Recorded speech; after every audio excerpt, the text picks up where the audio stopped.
Following the amnesty offered by Nigeria's former President Umar Musa Yar'Adua in 2009 to over 20,000 armed fighters, an uneasy quiet settled over the Niger Delta, yet the fundamental conditions of extreme deprivations have remained unchanged and closely intertwined with recurrent patterns of instability in the region.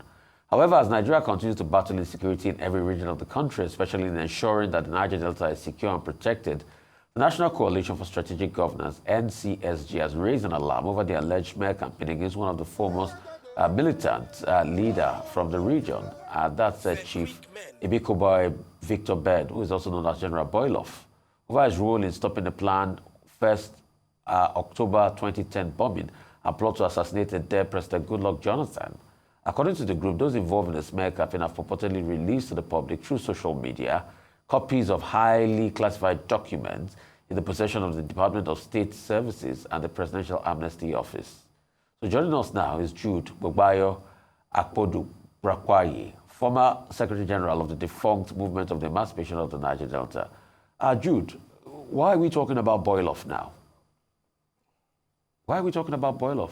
What's this conversation about? Okay, good morning. Good morning, sir. Good morning. Good morning. Why we are talking about Boyloff now? Go ahead. Okay, why we are talking about Boyloff now is because a classified document was leaked on a social media page by one Membutu voice online. And this document was supposed to be with the DSS.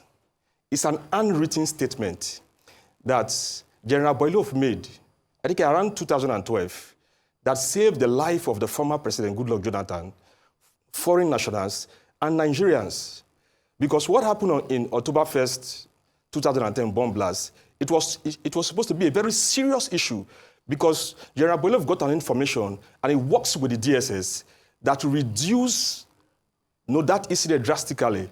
But we are surprised to see such a classified information that was written.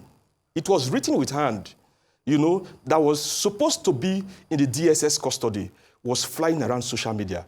And it was posted by one Membutu voice, Facebook page. And I was tagged in that stuff. And when I went through the page, I see that the Membutu voice have been posting about, the Tantita group and the current amnesty boss. They have been posting about his activities, and is their cover page, of the Facebook, and it's also their and Erioka, that was involved, that is still in South Africa, was their profile picture. So I was surprised because I understand that he has visited those groups severally since he came into power. So what could make such a group post such a classified information, and they are aware of it? And I believe that those boys are even part of the presidential amnesty program.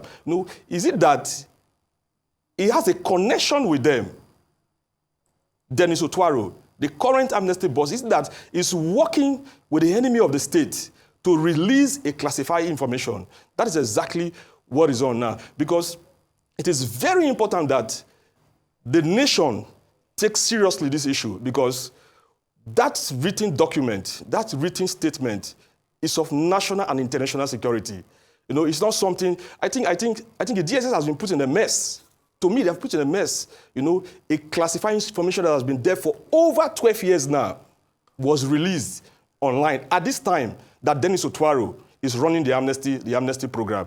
So it's called for something that should be a serious investigation. Is it in the interest of the nation you are fighting for, or is former ex-militant warlords now fighting again? Is that what is happening? Because we've heard a lot in that area. No. Now, I am talking about the interests of the nation. A classified information that was supposed to be the possession of the DSS of this nation was leaked. Now, what is the purpose for leaking that information? Who leaked that information? What is the main purpose of leaking such a classified information that saved the life of a former president? That is the issue on ground. Oh, okay. Okay, so it's not about... All right, that's noted. Well, what is the recourse that you are pursuing? You know, what will... Because the documents, excuse me, they're out, they're in the public domain now. So we understand you, we hear you, but what recourse are you seeking? I am calling on the State Security Service, the DSS, to do a thorough investigation to know how come such a classified information leaked to the public. That is exactly what we want to know. Is this not a case because if such an information can be leaked to the public, meaning the top secret of this country can be given out to the enemies. Well, that's exactly what it means. Well, because the DSS is the strong ass of this nation. Jude, is this not a case of crying more than the Yes, sir. I think that the Department of State Services, as a responsible organization, is to worry if there has been a leakage in terms of its documents. You say classified documents. Is it possible that after 20 years, those documents that you refer to have been declassified? 12 years. Two, we have in this country a freedom of information framework regime, whereby persons could approach particular institutions of government and ask for information on the basis of the FOI Act.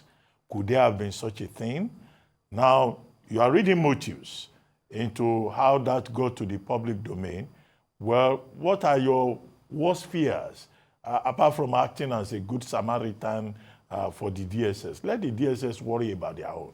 What damage do you and your associates stand to suffer as a result of this document getting into the public domain? Okay, it's not a case about crime under the belief.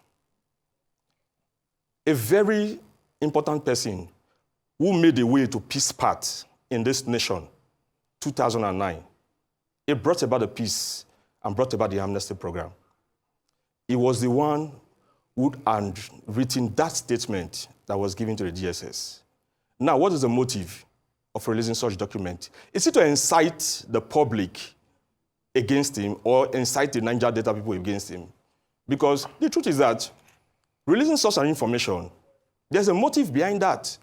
You know, as somebody who has put his life on the line and brought peace to the Niger Delta region we are enjoying today, you know, such a statement if such a revelation, if such a revelation is made in the public domain, shouldn't that be a plus even for General Gbaboyo that he helped, you know, to prevent a breach of national security?